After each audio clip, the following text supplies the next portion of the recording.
Hello, students of class 7. I hope you will be Aman and I welcome you all in RK Simple classes. So let us start today's class and 7th class CBSE and CRT की book subject English book name Honeycomb lesson name Fire Friend and Foe. Fire friend and foe. Friend माने दोस्त, फो माने दुश्मन। तो fire friend भी है, फो भी है। अब कैसे है इसको हम रीड करते हैं। इसमें आपको फायर के बारे में बताया गया है। माय डियर स्टूडेंट्स, जानते हैं फायर माने तो आग होता है, you no. And lesson 8 before you read में 2 लाइन में दिया गया है, fire is both useful and dangerous. याद रखिएगा, फायर दोनों होता है, ये यूजफुल भी है और डेंजरस भी है, लाभदायक भी है, खतरनाक भी है। What is fire? फायर है क्या? How did we discover it? कैसे हमने इसको खोजा? How do we control it? और हम इसको कैसे कंट्रोल करते हैं? कुल मिला के इन्हीं सब के क्वेश्चन हम इसमें देखेंगे भी। Early man didn't know what fire was, but he must have seen the damage it could घास। अब शुरू के आदमी ने तो फायर को व्हाट फायर वाज, वो नहीं जानते थे कि फायर क्या चीज है, लेकिन उन्होंने ये देखा था कि कितना डैमेज करती, कितना नुकसान ये कर सकती है। He must have watched lightning and volcanoes long before he began to use fire himself. उसने अब जब खुद फायर यूज करने लगा, आग के प्रयोग से पहले उसने वॉल्केनोज और ये बिजली की कड़कड़ाहट, लाइटनिंग, ये सबसे परिचित था, उसने देखा था ये सारी चीजें। Fire was powerful and dangerous and he was frightened. Powerful थी, आग बहुत पावरफुल थी, खतरनाक थी और ये इससे डरा हुआ था। Fire may have puzzled early man, but we now know that fire is the result of a chemical reaction. Fire में है पजल्ड, हाँ शुरू के आदमी को इसने पजल्ड किया होगा, लेकिन आज हम लोग जानते हैं कि फायर क्या है? एक केमिकल रिएक्शन है, रासायनिक क्रिया है। When the oxygen in the air combines with the carbon and hydrogen in a fuel, a chemical reaction takes place. जब oxygen in the air combine, जब ऑक्सीजन जो होती है हवा में कार्बन और हाइड्रोजन के साथ किसी फ्यूल में कंबाइन हो जाती थी, केमिकल रिएक्शन होता है और जिससे फायर पैदा होती है। Energy in the form of heat and light is released in this process, this is what we call. और उसके बाद उसमें हीट और लाइट के रूप में एक एनर्जी निकलती है और उसी एनर्जी को हम लोग क्या कहते हैं? आग कहते हैं, फायर कहते हैं। 3 things are needed to make fire. अब कह रहे हैं कि आग को पैदा करने के लिए, आग को बनाने के लिए 3 चीजें होनी चाहिए। क्या? Number 1 fuel, oxygen and heat. ये 3 चीजें होंगी तभी आग बनेगी। Wood, coal, cooking gas and petrol are some examples of fuel. Fuel के ही उदाहरण है ये, लकड़ी, कोयला, कुकिंग गैस और पेट्रोल। Oxygen comes from the air. Oxygen कहां से आती है? हवा से आती है। That is why when you blow on smouldering paper it often burst into flame. इसीलिए जब आप किसी पेपर को फूंकते हैं तो तुरंत जल जाता है। The third thing needed to make fire is heat. और तीसरी चीज है उसको हीट माने वो चाहिए ऊष्मा, गर्मी। Fuel and oxygen do not make fire by themselves और else newspaper are stick lying in the open wood catch fire on its own. कह रहे फ्यूल और ऑक्सीजन ही किसी चीज के लिए माने आग नहीं बना सकते हैं। अगर ऐसा होता तो हमारे न्यूज़पेपर, हमारे जो स्टिक होते हैं वो अपने आप ही जल जाते सब। To burn a piece of paper और wood we heat it before it catches fire. अब किसी, चाहे लकड़ी का पीस हो, चाहे वो कागज का पीस हो, किसी को जलाने के लिए हमको एक हीट की जरूरत होती है, उसी हीट पे जाके उसमें आग पकड़ेगी। We generally do it with a lighted match. और हम ऐसा कब करते हैं? जब एक माचिस की तीली से जला करके। Every fuel has a particular temperature at which it begins to burn. हर चीज में, हर फ्यूल में एक पर्टिकुलर टेम्परेचर होता है, उसी पे जाके वो चीज जलेगी। This temperature is called the flash point or kindling temperature of the fuel. और इस पॉइंट को, जो टेम्परेचर होता है जिस पे कोई चीज जलने लगती है, इसी को हम लोग फ्लैश पॉइंट कहते हैं, या किंडलिंग टेम्परेचर उस चीज का, उस फ्यूल का कहलाता है। It is sometimes said that fire is a good servant but A bad master. कभी कभार ये भी कहा जाता है फायर बहुत गुड सर्वेंट है लेकिन बहुत बैड मास्टर भी है। It only means that fire is very useful as long as it is kept under control। इसका कहने का मतलब है कि फायर तब तक अच्छा है जब तक कि कंट्रोल में रखा जाए। For instance, we use it to cook our food, warm our homes in winter and to generate electricity। एक उदाहरण के लिए समझ लीजिए कि हम इससे अपना भोजन पकाते हैं, अपने घर ठंडी में अपने घरों को गर्म रखते हैं और हम इससे बिजली पैदा करते हैं। But on the other hand if fire gets out of control it can be very dangerous. लेकिन अगर दूसरी तरफ अगर फायर आउट ऑफ कंट्रोल हो जाए तो फिर ये कितना भयंकर रूप लेगी, बहुत ही डेंजरस हो जाएगी। Each year thousands of homes and shops are damaged by fire. हर साल कितने सारे घर, कितनी सारी दुकानें जला दी जाती हैं, नष्ट हो जाती हैं फायर के द्वारा। Vast areas of forest are also destroyed and hundreds of people are killed or injured. बड़े बड़े जंगल नष्ट हो जाते हैं, बहुत सारे सैकड़ों लोग या तो मारे जाते हैं या तो घायल हो जाते हैं फायर से ही। Just as three things are needed to start a fire, there are three main ways in which a fire can be put out. In each one of the three things needed for burning is taken away। कह रहे जैसे तीन चीजें जरूरी होती है fire को पैदा करने के लिए, वैसे ही अगर ये तीन चीजें छीन ली जाए तो फायर बुझ जाएगी। और क्या है?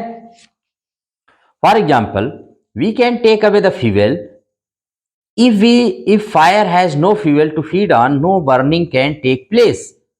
कह रहे हैं इसी तरह से अगर हम फ्यूल को ले लें, इसका जो फ्यूल होता है ईंधन, उसको हम छीन लें, हटा लें, और फायर माने फायर के पास कोई फ्यूल नहीं होगा खाने के लिए, फीड ऑन माने जिस पर चलेगा या चलेगी, तो ये कहाँ जलेगी? आगे जल ही नहीं पाएगी। We often let a fire die out simply by not adding more fuel to it. कभी हम आग जलाते हैं और जब उसमें ईंधन नहीं डालते हैं तो अपने आप कुछ समय बाद आग बुझ जाती है, होता है, you know very well. The second way of putting out a fire is to prevent oxygen from reaching it. अब कह रहे दूसरा तरीका, पहला तरीका तो है इसका फ्यूल हटा दीजिए, दूसरा है कह रहे कि ऑक्सीजन ही ना पहुंचने दीजिए फायर के पास। No supply of oxygen means no fire, no oxygen no fire. Oxygen नहीं तो आग नहीं। Small fires can be put out or smothered with a damp blanket और ए सैक। कभी कभार होता है कि जो स्मोदर्ड छोटी मोटी जो आग होती हैं उसको हम भीगे हुए कंबल से या बोरे से, हम उसको जूट वाला आता है उससे बुझा सकते हैं। This stops oxygen reaching the burning material. Sometimes carbon dioxide is used to extinguish fire. कह रहे हैं ये क्या काम करता है भीगा हुआ कंबल या बोरा जो जूट का होता है? वो ऑक्सीजन को उस आग में नहीं पहुंचने देता, वो आग बुझ जाती है। कभी कभार हम लोग कार्बन डाइऑक्साइड का भी प्रयोग करते हैं आग को बुझाने में। It does not allow oxygen to reach the burning material. ये भी वही काम करता है कार्बन डाइऑक्साइड, ये भी ऑक्सीजन को नहीं पहुंचने देता आग तक। The third way of putting out a fire is to remove the heat. और तीसरा तरीका है कि हीट को ही हटा दो, ऊष्मा को ही हटा दो। If the temperature can be brought down below the flash point the fuel stops burning. अगर हम टेम्परेचर को फ्लैश पॉइंट के नीचे कर दें तो आग लगेगी ही नहीं। You blow on a burning match stick or a candle to put it out. आप देखते नहीं कि आप फूंक देते हो कोई जलती हुई मैच स्टिक और यह कैंडल बुझ जाती है। In doing so you remove the hot air around the flame bringing down its temperature below the flash point and candle goes out. अब ऐसा क्यों होता है? क्योंकि जब हम फूंक मारते हैं तो उसका जो होता है फ्लैश पॉइंट वो गिर जाता है, हीट उसके आसपास से समाप्त हो जाती है और वो आग कैंडल या मैच स्टिक जो होती है वो बुझ जाती है। Sometimes water is spread on A fire. हाँ, कह रहे हैं कभी कभार पानी से भी आग बुझाई जाती है। It absorbs heat from the burning fuel and lowers the temperature. ये भी वही काम करती है कि वहां का टेम्परेचर गिरा देती है फ्लैश पॉइंट से नीचे और आग बुझ जाती है। The blanket of water also cuts of the supply of oxygen and the fire is extinguished. वैसे ही ब्लैंकेट ऑफ वाटर, जो वो पानी का जो एक ब्लैंकेट होता है माने घेरा हो जाता है, वो क्या करता है, ऑक्सीजन की सप्लाई को रोक देता है और आग बुझ जाती है। Some fires can not be put out with water, लेकिन कुछ ऐसी फायर्स होती हैं, कुछ ऐसी आगें होती हैं, ऐसी आग होती है जिनको हम पानी से नहीं बुझा सकते हैं। If water is spread on to an oil fire, the oil will float to the top of the water and continue to burn. अगर तेल से कोई आग लग जाए और आप उसमें पानी डालेंगे तो तेल ऊपर आ जाएगा, आग और तेज से फैल जाएगी, मतलब वो बुझेगी नहीं। पानी से कहेगी तू मेरा कुछ नहीं बिगाड़ सकता है, क्योंकि तुझसे मैं हल्की हूं। तेल ऊपर आ जाएगा और वो जलता ही रहेगा, पानी नीचे चला जाएगा। Okay, this can be very dangerous because water can flow quickly carrying the burning oil with it and spreading the fire। अब इससे क्या होगा कि पानी जहां जहां जाएगा आग वहां वहां तक फैल जाएगी, मतलब और तेज फैल जाएगी। Water should also not be used on fires caused by electrical appliances. अब बिजली से जो आग लगती है या बिजली के संयंत्रों से जो आग लगती है उसमें भी वाटर नहीं डालना चाहिए। The person spraying water might receive an electric shock and be killed. क्यों? क्योंकि पानी, जैसे बिजली से जो आग लगी है, अगर पानी डालने वाला जो व्यक्ति है उसको ही करंट लग जाएगा और सीधे यमराज के घर पहुंच जाएगा, क्योंकि वाटर से तो पानी करंट आ जाएगा उसके पास और जो पानी डाल रहा है वही चला जाएगा ऊपर। A carbon dioxide extinguisher is the best thing to fight an electrical fire। हाँ, अगर बिजली से आग लगती है तो ऐसी कंडीशन में कार्बन डाइऑक्साइड बेस्ट तरीका है जो आग को एक्सटिंग्विश कर सकता है, यानी बुझा सकता है।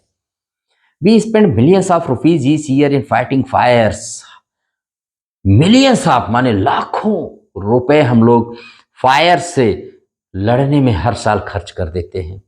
And we spend more trying to find new ways of preventing fires from happening and getting out of control. और बहुत सारा पैसा हम लोग खर्च कर देते हैं आग से बचाने के तौर तरीकों में और इसके कि मतलब इसको हम कैसे कंट्रोल माने आउट ऑफ कंट्रोल ना हो पाए इसको रोकने में।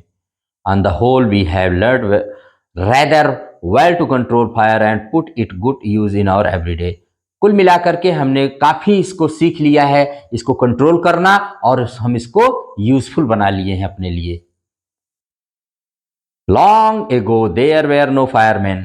पुराने जमाने में कोई फायरमैन नहीं होते थे। ये जो फायर मैन आते हैं, जो फायर फाइटर होते हैं, जो आग को बुझाते हैं, when the fire broke out every body became a fire fighter.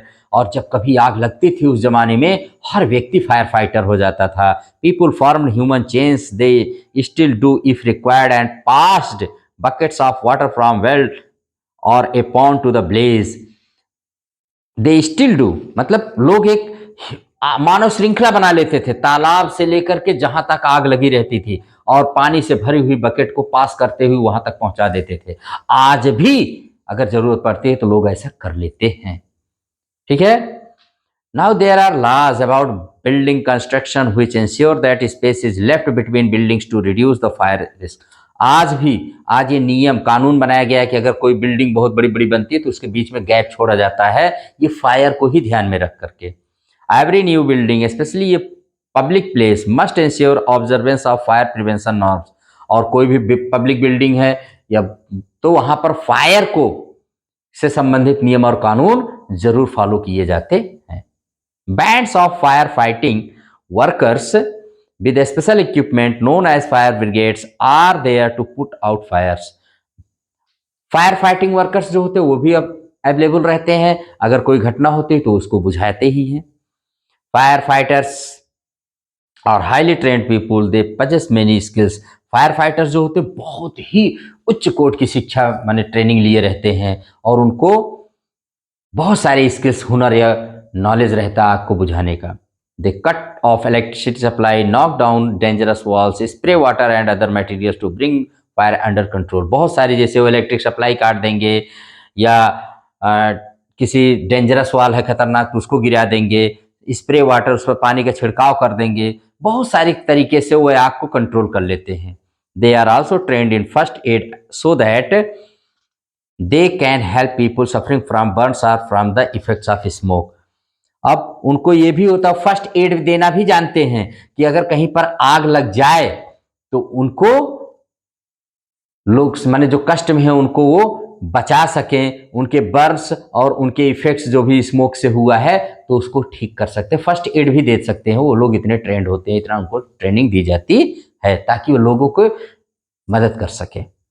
The discovery of fire and its uses help every man to cope with nature better and gradually adopt a settled mode of life. ये आग की ही खोज है जिसने मानव को इस nature को अच्छे से इसके साथ रहना सीखा, इसको अच्छे से तालमेल बैठाया मानव ने इसके साथ, और धीरे धीरे उसने एक सेटल्ड लाइफ मतलब एक जगह स्थायी जीवन जीना उसने शुरू कर दिया। Fire is still worshipped in many parts of the world. आज भी फायर को बहुत सारे देशों में पूजा जाता है, इसकी पूजा की जाती है। Fire is indeed a friend but as we know it can be dangerous enemy once it gets out of control. Fire वास्तव में तो दोस्त है, हमारा यार है, लेकिन अगर ये आउट ऑफ कंट्रोल हो जाए तो इससे खतरनाक दुश्मन भी नहीं है। और यहीं पर हमारा ये लेसन फिनिश हो जाता है और आ जाते हैं कॉम्प्रीहेंशन चेक में। कॉम्प्रीहेंशन चेक में पहला क्वेश्चन है, मार्क द करेक्ट आंसर कह रहा है कि early man was frightened of, किससे डरा हुआ था भाई? तो फायर से। Fire is energy, fire is heat and light, fire is the result of chemical reaction. तो क्या है भाई इसमें सेकंड में सी सही है, fire is the result of chemical reaction. Second question में है from the boxes given below choose the one with the correct order of the following sentence. इसका करेक्ट ऑर्डर होगा, इसमें सबसे पहले oxygen combines with carbon and hydrogen, चौथा, फिर उसके बाद सेकंड वाला है केमिकल रिएक्शन टेक्स प्लेस, दूसरा, फिर तीसरा है energy in the form of heat and light is released, और फिर फर्स्ट है दैट इज फायर। इसके बाद क्वेश्चन आंसर्स आ जाते हैं। What do you understand by the flash point of a fuel? कह रहे फ्लैश पॉइंट ऑफ फ्यूल्स के क्या समझते हैं? ठीक है, तो every fuel catches fire eight A particular temperature, this temperature is called the flash point. मैंने बताया था ना कि हर चीज जो होती है एक निश्चित टेम्परेचर पर जाके वो आग पकड़ लेती है, इसी टेम्परेचर को ही फ्लैश पॉइंट कहते हैं। ठीक है, जो फ्यूल होता है, किसी फ्यूल में जो आग लगने का एक टेम्परेचर होता है आग पकड़ने का, उसी को फ्लैश पॉइंट कहते हैं। क्वेश्चन 2 में दो क्वेश्चन है, what are some common uses of fire? तो fire is used in cooking to keep our homes warm during winter, fire is also used to produce electricity, ये सब इसके यूजेस हैं। सेकंड है, in what sense it is a bad master? किस सेंस में bad master है? If fire goes out of control it can cause damage to our life, house and prosperity, it is bad master in this sense. अगर भाई out of control हो जाए तो हमारे घर, प्रॉपर्टी, सबके लिए फिर खतरनाक हो जाता है। अंडरस्टैंड? ये तीसरे मैचिंग है, इसमें कह रहे हैं कि फ्यूल है, तो फ्यूल के रूप में देखो कोल है, बर्निंग कोल है, वुड है, स्मोल्डरिंग पेपर है, कुकिंग गैस है। फ्यूल है, हीट क्या है? लाइटेड मैच स्टिक हीट है, ऑक्सीजन एयर ही है। और उसके बाद क्वेश्चन नंबर 4 है, what are the 3 main use in which a fire can be controlled और पुट आउट? 3 तरीके बताइए जिसमें फायर को पुट आउट या एक्सटिंग्विश कर सकते हैं। 3 तरीके बताइए आग को बुझाने के। Fire can be put out by taking away the fuel, stopping the supply of oxygen, and by lowering down the temperature around the fuel so that fuel is not able to attain its flash point। अगर flash point वो attend नहीं कर पाएगी तो आग लगेगी ही नहीं। और क्वेश्चन नंबर 5 में क्या है? क्वेश्चन नंबर 5 में मैचिंग है बॉक्स 1 से। ए में है जैसे टू बर्न पेपर और ए पीस ऑफ वुड, तो इसका एक का होगा, इसके सामने भी heat it before it catches fire. Second वाला है small fires can be put out, तो किससे बुझाया जा सकता है? Small fires with a damp blanket से। तीसरा है when water is spread on water, तो आप it absorbs heat from the burning material and lowers the temperature. चौथा है carbon dioxide extinguisher is best thing, किसमें? To put out an electric fire. और पांचवा स्पेस लेफ्ट बिटवीन बिल्डिंग्स क्यों छोड़े जाते हैं? Reduces the risk of fire.